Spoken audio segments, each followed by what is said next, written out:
لو معاك قرشين وحابب تستثمرهم وملكش قوي في موضوع الشهادات أو الذهب، تعال أقولك تستثمرهم إزاي وتضمن إنهم يزيدوا مع الوقت. ناس كتير بيكون معاها فلوس ومش بتبقى عارفة إزاي ممكن تستثمرها وتحافظ على قيمتها، خصوصا يعني مع التخوف من ارتفاع معدلات التضخم أو حدوث تعويم. أنا بقى هقولك إزاي تستثمر فلوسك بعيدا عن الشهادات والذهب. أول حاجة لازم تعرفها إن البنوك مش بتقدم شهادات بس، لا دي بتقدم لك أوعية ادخار مختلفة، وده علشان تضمن إنها تجذب ليها عملاء وتشجعهم على فكرة الادخار. والجميل في الأوعية دي إنها هتدي لك نسبة فايدة كويسة، وكمان حرية في سحب الفلوس لوعاء ادخاري مختلف، زي مثلا الشهادات أو الودائع الصغيرة أو حسابات التوفير. وكمان عندك أذون الخزانة. عندك في الأول الودائع، ودي وعاء ادخاري بيكون لمدة معينة، وناس كتيرة بتفضل النوع ده من الاستثمار، وده لأنك بتقدر تختار المدة بتاعة الوديعة واللي بتختلف، وبتبدأ من يوم واحد أو أسبوع أو أسبوعين أو حتى أقل من شهر أو شهرين، توصل لحد سنة. وطبعا كل ما المدة بتزيد كل ما مكسبك بيكون أحسن. الجميل في الموضوع إنك بتختار أنواع كتيرة للودائع اللي بتقدمها البنوك، والمميز في الموضوع إن مدة الوديعة بتكون سنة واحدة.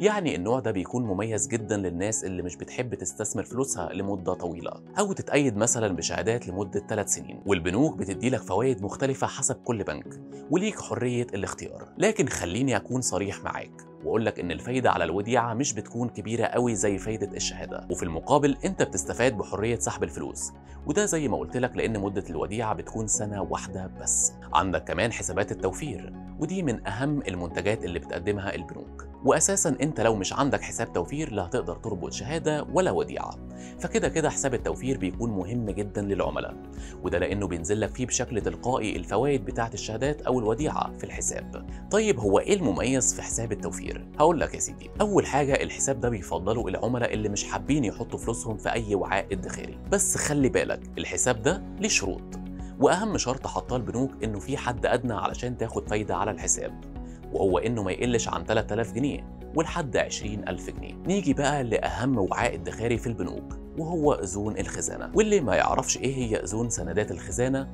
فدي يا سيدي مصطلح بيتقال على الاستثمار في أدوات الدين اللي بيطرحها البنك المركزي بالنيابة عن وزارة المالية، والطرح هنا بيكون بشكل دوري، واي عميل بيقدر يستثمر فيها عن طريق البنك اللي هو تابع ليه، وبتروح بنفسك وتقدم طلب انك عايز تشتري اذون خزانه. والجميل بقى في اذون الخزانه هو مواعيد الاجال بتاعتها، واللي بتكون بين 3 شهور و6 شهور او كمان 9 شهور او سنه، وده في حاله اذون الخزانه. اما سندات الخزانه فبتكون اطول شويه، من سنه لحد 15 سنه. بس خلي بالك لو اشتريت أذون أو سندات خزانة هتخضع سعر الفايدة عليهم لضريبة بنسبة 20% من إجمالي المبلغ، وخليني أقول لك إنها حاليا وصلت ل 10.5%، وده بعد خصم الضريبة اللي قلت لك عليها. أنت بقى بتفضل تستثمر فلوسك إزاي؟